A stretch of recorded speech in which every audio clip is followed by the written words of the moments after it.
Welcome back to Reality Asserts Itself on the Real News Network. We're continuing our series of interviews with Catarina Principe, and she now joins us in the studio. Catarina, one more time, she works with the Left Bloc in Portugal and De Linke in Germany, and she's working on her master's degree in Germany right now.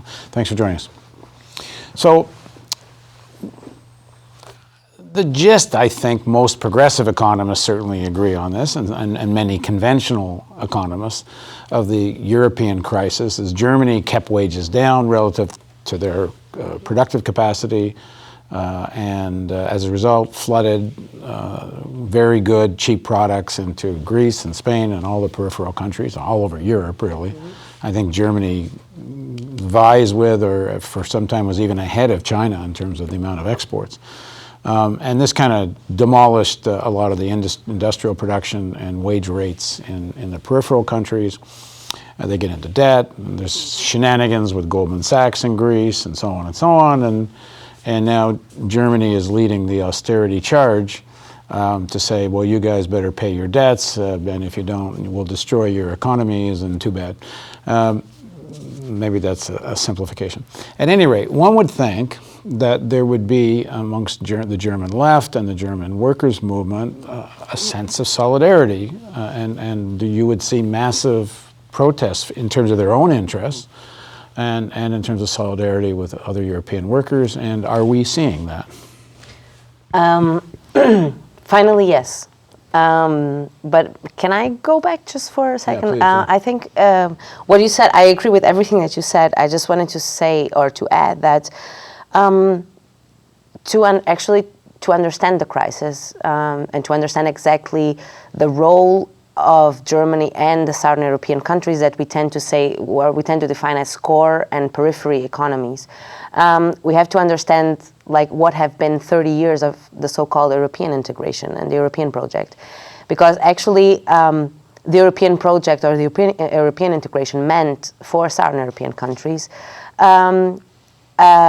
actually the destruction of our productive sector in order to form economies of import, so economies that import basically German, or not basically, but a lot of them German-produced products, and economies of tourism, basically, so services and import economies.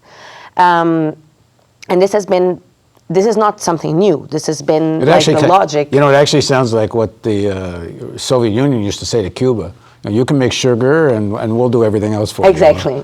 Yeah, but it's basically the same. So, and this establishes a high dependency on the core peripheries in the European Union, because I think like this is also important maybe to say in the framework of the U.S. is that we Europeans do the same. We talk about Europe as a whole. Europe is not a whole. Europe is a very differentiated thing, especially the European Union, because the European Union was formed to be a bloc, a transnational financial, economical bloc that would be able to compete with China, with the US, and so on. But it is a transnational bloc that functions through competing nation states. And this has not changed. So it functions through competing nation states where the core states, like Germany, have a stronger economical power and are able to assert themselves and define the economical, but also at another level, the general policies of the Union. So this is how the European Union functions. So it is true, like what you said is totally correct. So this could only be done by the compression of wages in Germany, and actually wages there hasn't been any rise of wages in Germany for the last 13 or 14 years. So actually wages have been like literally dropping. While productivity has been rising. And this is complemented by two things, importantly. One is the introduction of the euro. So the introduction of a common currency was mainly in benefit of Germany, because all the currencies in the Union were overvalorized in comparison to the German mark when they changed into the euro. So so that German products would be very cheap and very competitive in the new European market, so that they would export even more. So of course, this is one of the things, and the second thing is that there are actual public investment policies, industrial policies that the government of Merkel applies in Germany to boost the industrial production, which is something that she forbids, so to say, the Southern European countries to do. So it's like, so there's different criteria here, different morals for what we can do also in Europe. At the same time, I think most of the German working class feels that the crisis did not hit them as much as it did Southern Europe.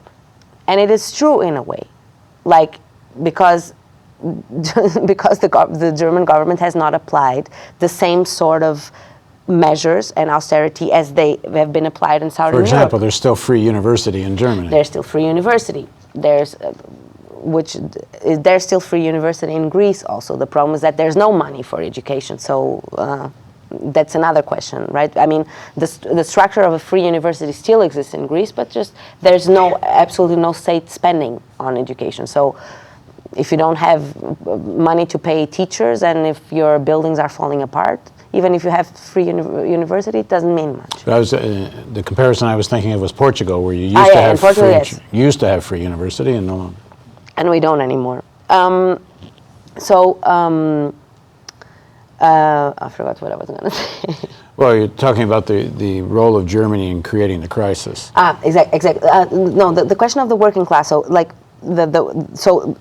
normal people in Germany have not felt the crisis severely as people did in Southern Europe, and actually they think that, or this is the narrative in Germany, is that they were protected from the crisis, which in a way it's true, by Merkel and by the right-wing government. So that is why she's a popular figure in Germany. What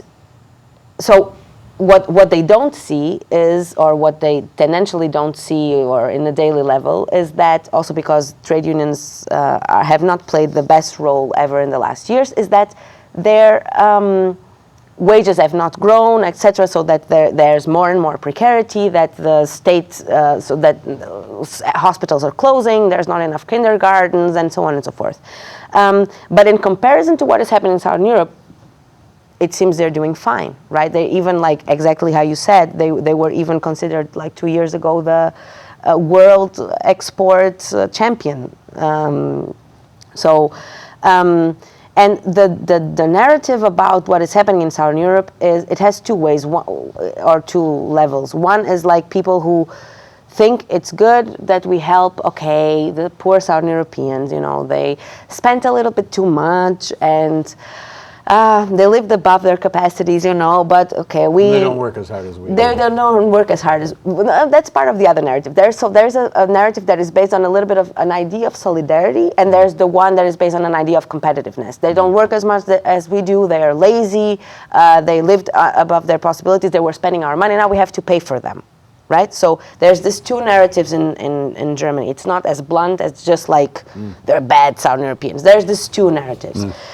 The problem right now is that, as we knew from the beginning, austerity is unsustainable, both for Southern European countries, but for the European project itself. Because what it means in the end is that one country will not be able to deal with this anymore, will default, will get out of the euro, and this will create an economical domino effect, where the euro that was created or was designed in the benefit of Germany will disappear, at least in the way that it is structured today. So austerity is not only unsustainable for Southern Europe, it is unsustainable for the European project as it is. This is very clear today. So the question today, I think, is the interesting question today is also why is Merkel and Schäuble and the German elites being so persuasive, and so they don't want to negotiate with Greece. They refuse to give any step back. And I think there's only a political explanation to it. They have been applying austerity and saying austerity is the only solution. They have convinced the German workers that this is that they had to pay for the others, when actually not 1 cent went to Portugal. They all went to the banks, right? So they have convinced all the German workers that they were paying for the faults of the Southern European workers. And now they would have to say, okay, what we have been saying for the last 7 years, nothing of this is true. Actually, nothing of this helped. Actually, this just destroyed their economy and will eventually create a situation of crisis in Germany. So, yeah, we were wrong. It's not possible. So they cannot say that they were wrong, because this will make them, it's a question of survival. They will politically disappear. And at the same time, they are too afraid of a left-wing hurricane, that Syriza can potentially, coming from Greece into Spain, eventually into Ireland, into Portugal, eventually into Italy, a political hurricane that would show in practice that only the left can solve the crisis, right? So I think this is the reason why the negotiations, in one hand or the other, either Greece accepts the negotiations that are going on now, and that, so the European future, so to say, is at stake. Either they will fail, in the sense of Syriza will accept austerity, and so they will fail their own electoral program, or they will have to step out of the euro, or they will have to default, and so on. At the same time, there's a wave of strikes happening in Germany right now. There was a very big strike of the train drivers. There is a huge strike of the kindergartners, the women that work in preschool. There's more than 200,000 workers striking for more than 2 weeks now. This affects 1.8 million kids. And there is at the same, the trade unions have finally started to organize some more offensive struggles. And at the same time, the anti-crisis protests in Germany, that is called Blockupy, where I was also active, it was this year on the 18th of March, and it brought, I don't know, but it was many thousands of people to the streets. It was the biggest protest of the last years. And so there is a change in the narrative in Germany. And how much of that language is solidarity with Southern Europe versus language of we need wage increases or so on? It's both. So the anti-crisis protest tends to have a more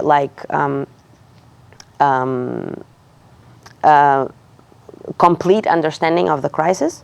So in the anti-crisis protests, you say both. And also we say, and this is very important, solidarity with Southern Europe is wage raises here, because this will completely shift the balance of forces in Europe right now. So if German workers get better wages, Portuguese workers will eventually, or the Portuguese economy will have to be restructured, because their products would not be so cheap, so they could not export them the same way, we could not import them. So this is all connected, right? So to fight for better wages in Germany is a way to show practical solidarity with Portugal or Greece or Spain today. So the anti-crisis protest has this analysis, or lays out this analysis in a more intertwined way. The trade unions, not as much in the practical struggle, but I think a part of its leadership does, and this is where the role of the left party is very important. So Die Linke has this role to play, and needs to play this role stronger than it has, to connect the movements and the trade unions with the party, and be, again, as I said before, the bullhorn of this, both things that are happening that are a little bit, although in Blockupy, the anti-crisis protests, some unions are also present there and also supported and are also engaged. The movement and the unions have their own logics and their own ways of organizing and behaving and so on. What kind of support does Die Linke have? Right now, Die Linke is the biggest opposition party in German parliament, because there's a grand coalition between, so let's say, the Democrats and the Republicans, so the SPD and the CDU. So CDU is the Merkel's party and the SPD, so they're in a grand coalition, and Die Linke is the biggest oppositional party. What does that mean in terms of percentage? I think it was, I'm always very bad with numbers. The last, so it was, I think it's 10 to 12% nationally. Yeah, I think it's something like this. So they have a platform. Yes. The question is, this is the moment where Die Linke needs to strongly connect these struggles better. So it needs to play a very important role, because if, once again, if there is a core periphery relation economically in Europe, there's also a core periphery relation in terms of politics. What happens in Germany affects us all. So if politics change in Germany, there is a political space that opens up for the political change in Southern Europe, as the other way around is not as clear. But if the left manages to win a strong support and broaden up the political space, this would completely shift the relation of forces in Europe. Okay, a final question, which has nothing to do with what we were just talking about. Okay. Well, maybe has something, but not directly. What was the impact, perception of what happened in Ferguson and in Baltimore and the struggle in the United States? How important was that to Europeans? How much was it on their radar? Not much, honestly, I have to say. I think for people who are engaged in politics and who are, who search for things, I think it was something important, or it was something that, like, okay, there's something happening in the US, there's something moving, we need to follow up with it, we need to see what's going on there, and so on. But for the mainstream population, I'm talking more amongst the left. Amongst the left of Europe. Yeah. I think, like, what we, amongst the left, I think for the, what we hope is that this is the beginning of something, so to say. So that these movements that are so important, that they start to lay the groundwork for a new political space to the left in the US. And so this is like the perception of, like, okay, they are more than just moments. They were more than just moments. It's actually a movement. It's happening in different cities. It's creating new structures. It's building activists. It's connecting people under a central question, clearly a central question in the US, which is a question of racism. And we need more of that. And that would be, like, of course, then again, like, if we're talking about, like, core periphery, then we're, if we extend it to the US, I used to say, I went to Germany to fight in the belly of the beast. But the real belly of the real beast is actually here. So if people fight here and organize here, our conditions for the whole of us will be much better, or at least the opening of a political space that would give us space would be much bigger. All right, well, thanks very much for joining us.